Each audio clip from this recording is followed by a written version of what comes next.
Everyone, सभी प्यारे बच्चों का वार्म वेलकम करता हूँ। सैटरडे स्पेशल क्लास है।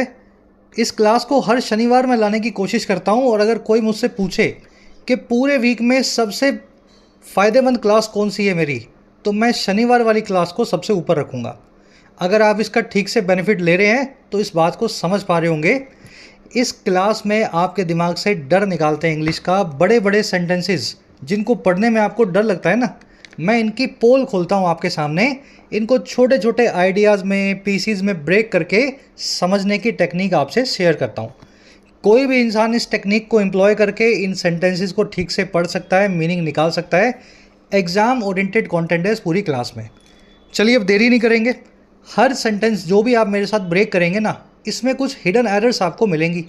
अपना ऑब्जेक्टिव है कि इनको ब्रेक करके उन एरर्स को लॉजिकली समझना। शुरू करें? चलो, क्लास को अभी से एक शेयर दे दो, एक लाइक दे दो। जब तक आपके प्यार आ रहा है, लाइक्स आ रहे हैं, इन क्लासेस को मैं कंटिन्यू रख पाऊंगा हर सैटरडे। करे जी that advancements in artificial intelligence are rapidly transforming industries ranging from healthcare to finance, raise critical ethical questions about job displacement। लंबा सेंटेंस है, इतना ही पढ़ लो, बाद में इसकी स्ट्रक्चर देखेंगे तो गलतियां निकलेंगी इसमें। कह रहे जी ये एडवांसमेंट्स, दैट एडवांसमेंट्स कौन से वाली हमें नहीं पता, आगे बताएगा। और एडवांसमेंट्स किस में है? आर्टिफिशियल इंटेलिजेंस में है। कह रहे ये एडवांसमेंट जो है ना, तेज़ी से ट्रांसफॉर्म कर रही हैं, बदल रही हैं इंडस्ट्रीज़ को। और कौन से इंडस्ट्रीज़ को भाई?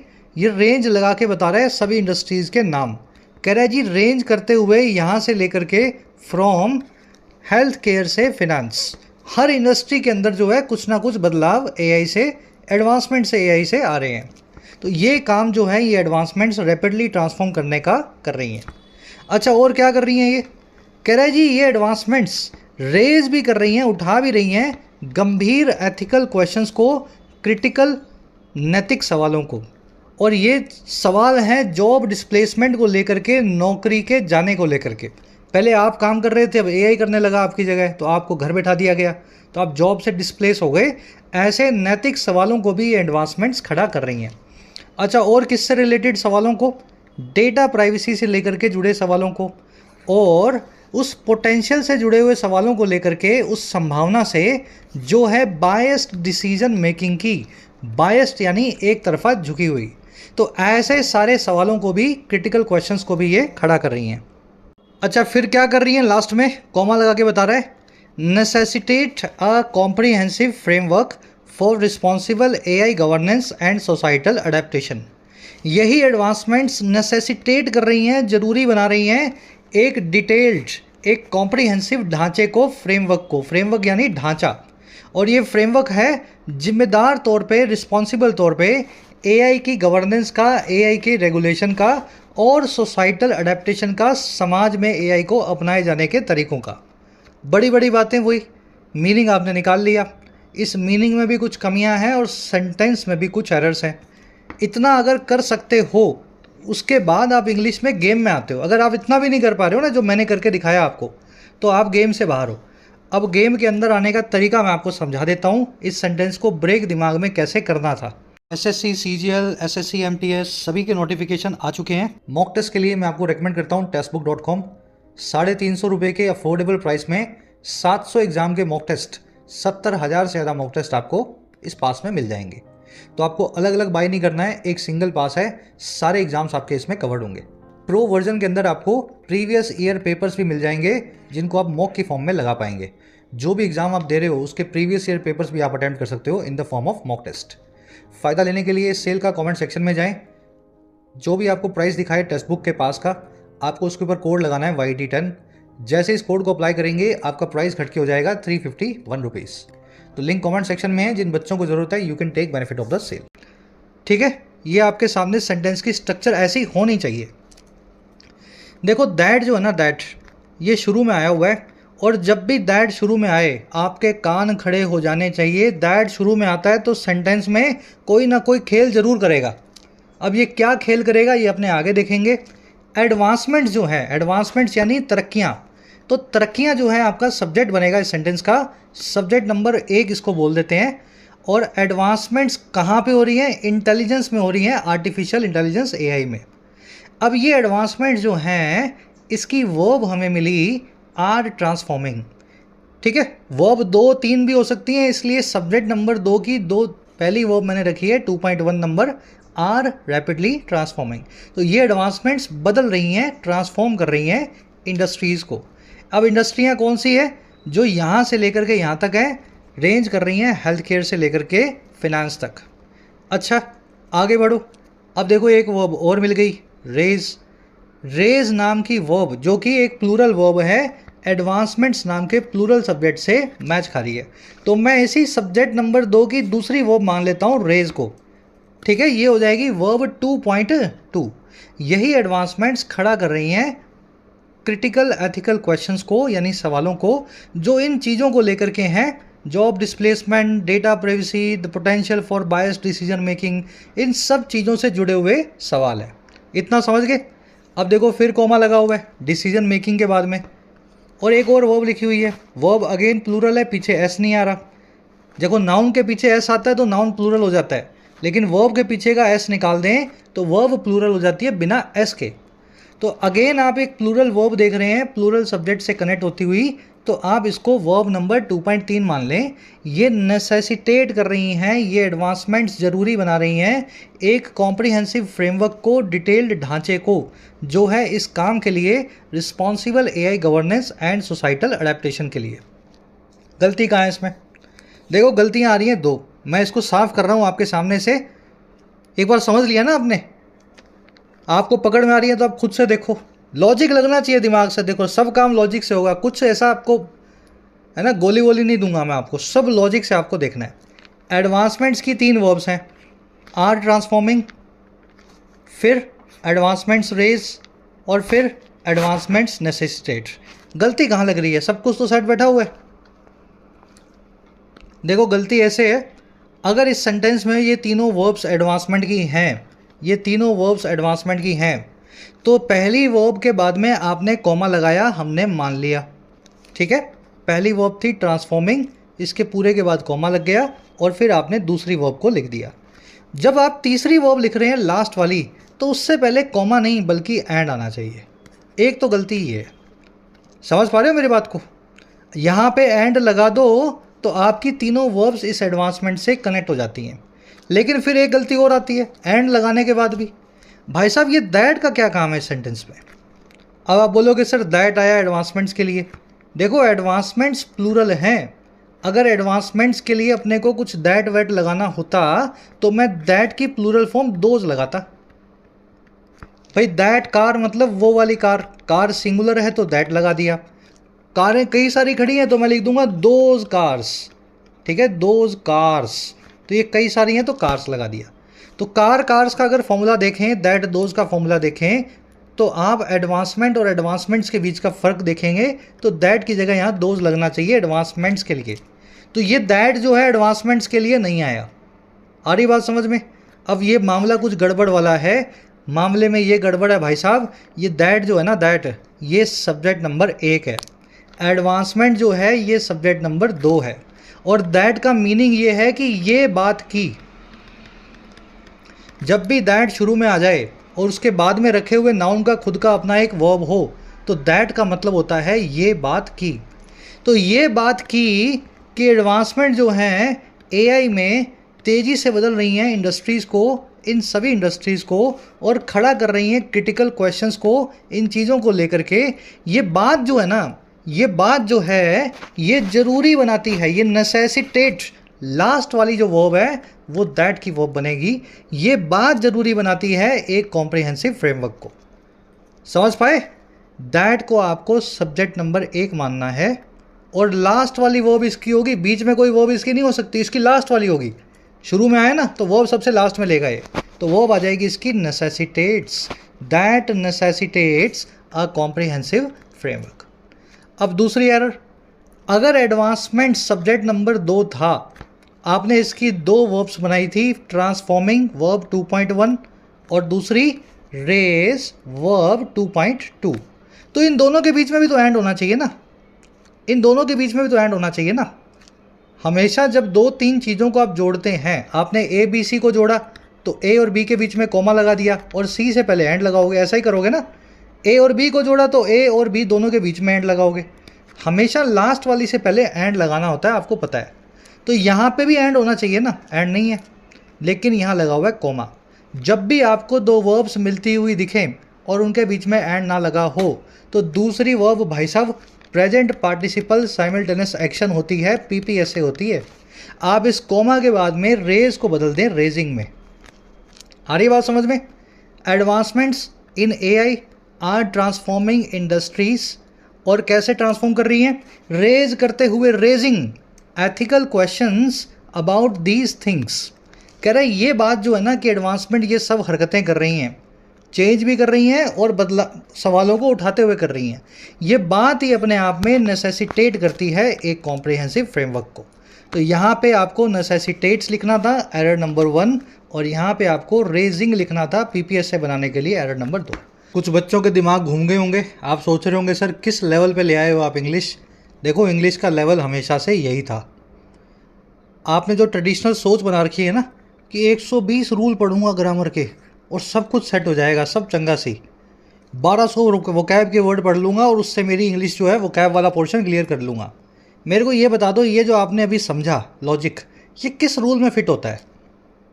कौन से रूल के अंदर ग्रामर के ये लॉजिक आप फिट करके इस कॉन्सेप्ट को समझ पाते? किसी में फिट नहीं होता है। ये सिंटेक्स बेस्ड अंडरस्टैंडिंग है जो किसी रूल से नहीं आएगी।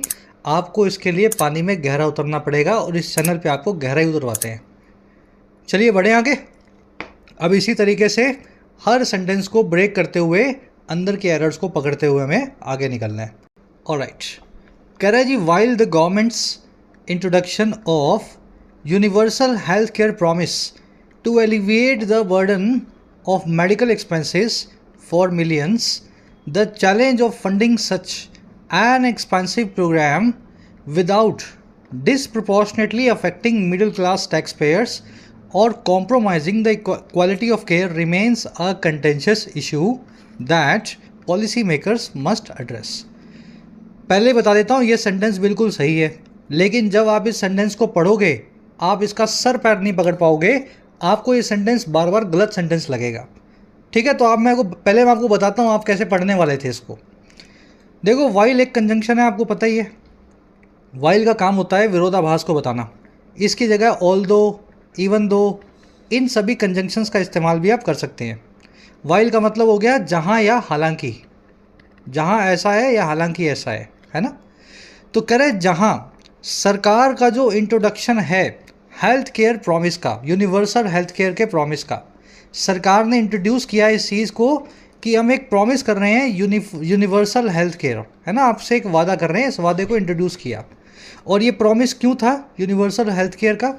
ताकि एलिविएट कर सकें, एलिविएट करना यानी चीज़ों को थोड़ा नरम बनाना, है ना। जो चीज़ें बहुत ख़राब है उनकी खराबी को कम करना, उनको थोड़ा सा नरमाई की तरफ लाना।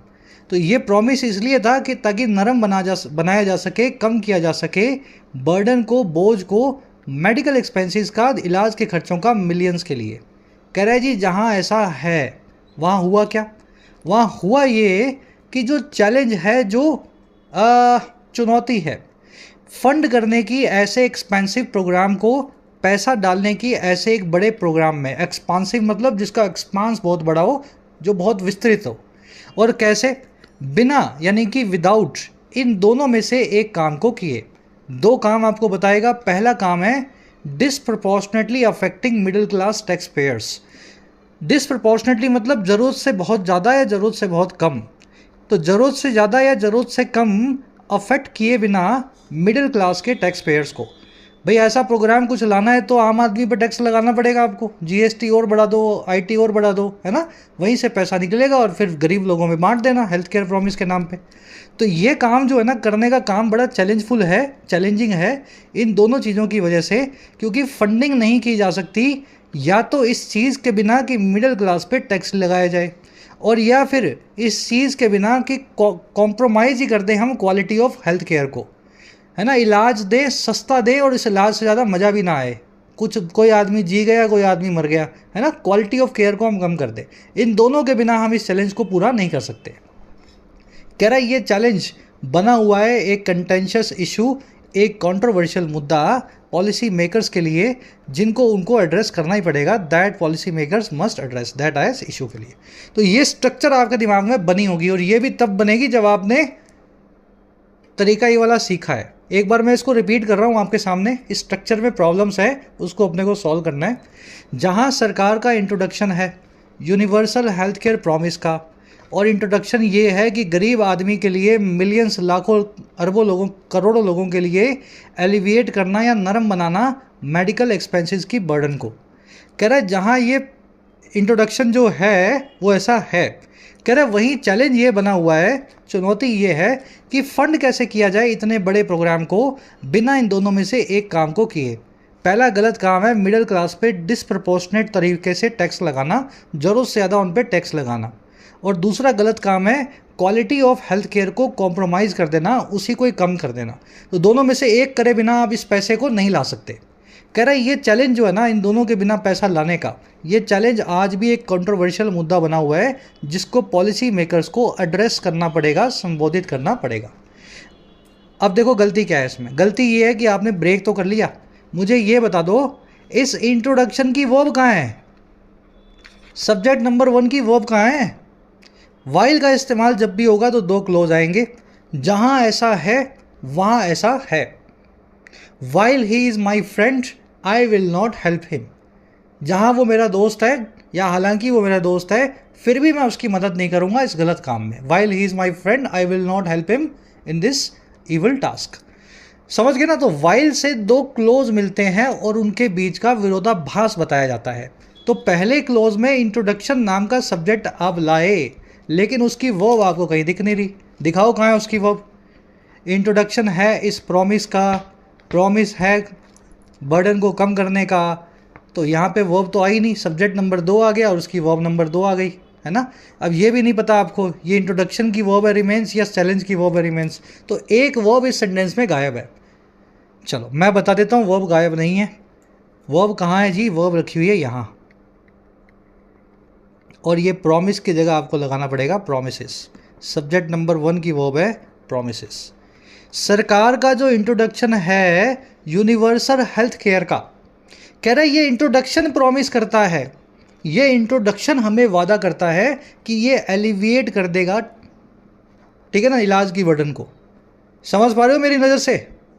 इंट्रोडक्शन जो है इसकी वर्ब है प्रोमिसेस, सब्जेक्ट सिंगुलर वर्ब भी सिंगुलर, और ये वाइल से पूरा क्लोज पूरा कर दिया आपने, सब्जेक्ट 1 से वर्ब नंबर 1 को मिला दिया।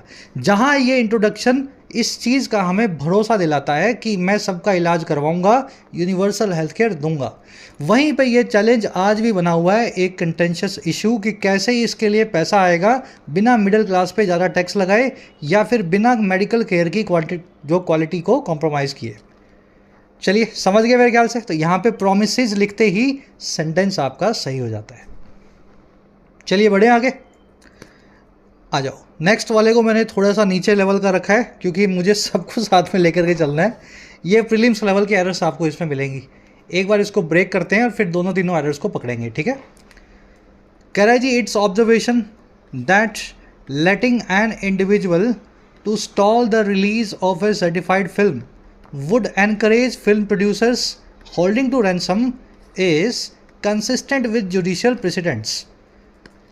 मीनिंग अपने ब्रेक करके निकाल लेते हैं ना, सिंपल सा सेंटेंस है, छोटा सा सेंटेंस है।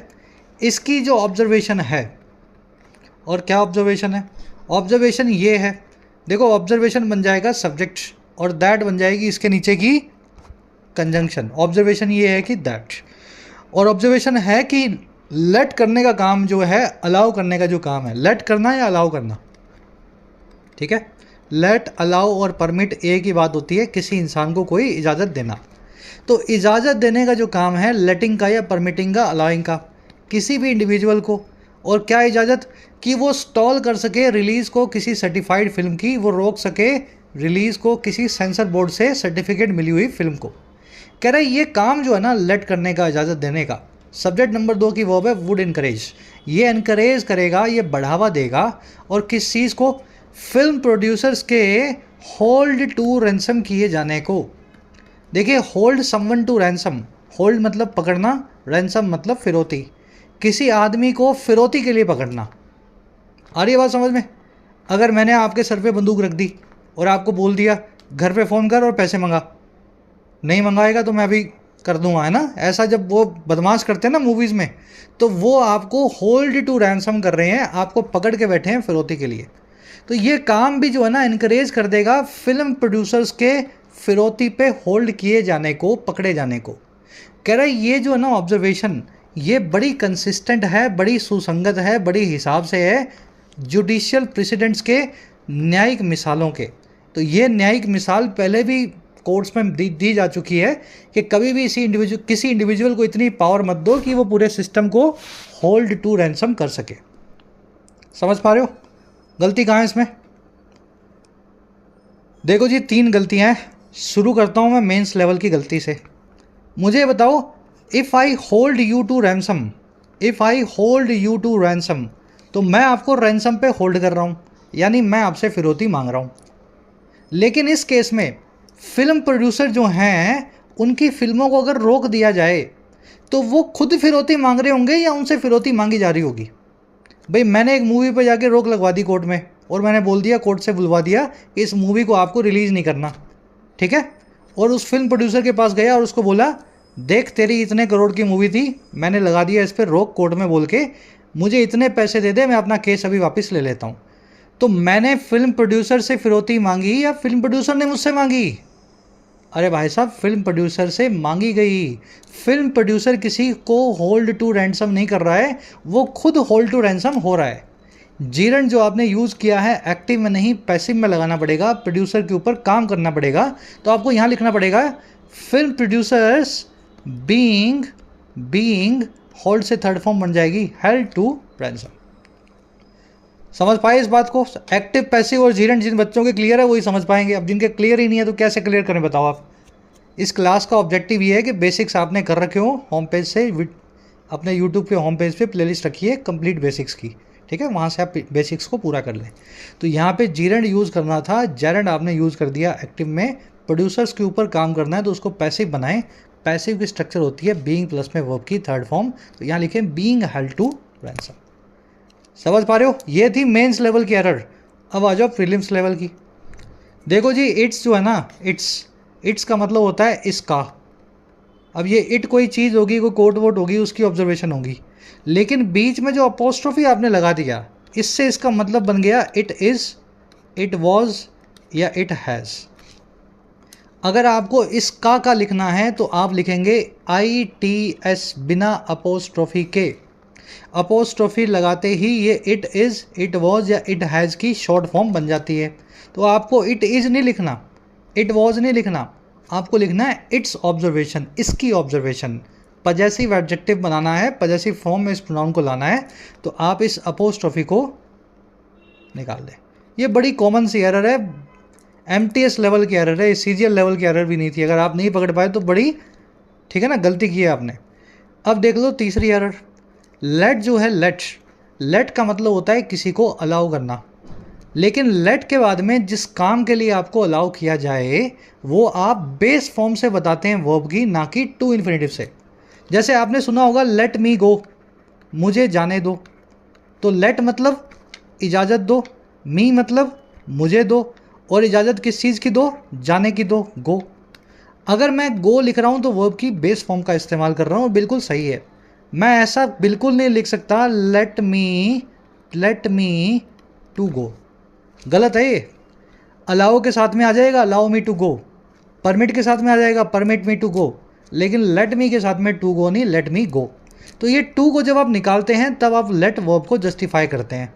तो वैसे ही लेट करना है एक इंडिविजुअल को, इजाज़त देना है एक आम आदमी को कि वो रोक सके रिलीज़ को फिल्म की। तो लेटिंग एन इंडिविजुअल स्टॉप, ठीक है? कॉमन एरर है, लेट के बाद में टू का इस्तेमाल नहीं करना चाहिए। नहीं तो फिर लेट को अलाउ में बदल दो, अलाउइंग लिख दो, परमिटिंग लिख दो, फिर टू लगाते रहो भले जितने मर्जी। तो ये 3 एरर्स थी। होपफुली समझ में आया होगा। क्लास को यहीं रैपअप करेंगे। कितने एरर्स पकड़ पाए, कितने क्वेश्चन समझ पाए, ज़रूर से बताना। क्लास आज की कैसी लगी। जो बच्चे पूरी देखते हैं, मेरे फेवरेट वाले बच्चे, पूरी देखने वाले बच्चे पीडी लिख दिया करो, और सब समझ में आया हो तो पीडीआई लिख दिया करो सर, इंटरेस्टिंग भी लगा। एक क्वेश्चन आपको दे रहे हैं एज होमवर्क, बड़ा दिमाग घुमाने वाला होमवर्क है आपका, कोशिश इसको ज़रूर देना। अगर नहीं पकड़ पाओ ना इसमें एरर ब्रेक करके, तो लिख देना कमेंट्स में सर नहीं पकड़ पाया। अगर आप ऐसा लिखोगे मैं टीम को बोल देता हूँ, आपको रिप्लाई भी करेगी। कोशिश करो, ऐसे ही ब्रेक करो, एरर्स इसमें आपको मिलेंगी, नहीं मिलेंगी तो नेक्स्ट क्लास में इसी सेंटेंस से शुरू करूँगा अपने लेक्चर को। अंटिल देन, कल आपसे लेंगे मुलाकात कल की क्लास में। जिन बच्चों को कोर्सेज की ज़रूरत है, एक्स्ट्रा क्लासेस की ज़रूरत है, you can take the benefits of the courses. Application को डाउनलोड करें, YT ऐप को, आपको राइटिंग का, SSC का और बैंकिंग का, इनफैक्ट UPSC का भी कोर्स मिल जाएगा। अफोर्डेबल कोर्सेज है, मेहनत करना चाहते हैं तो ऐप को डाउनलोड करें, कमेंट सेक्शन में लिंक रखा गया है, you can take the benefits. चलिए, अंटिल देन साइनिंग आउट।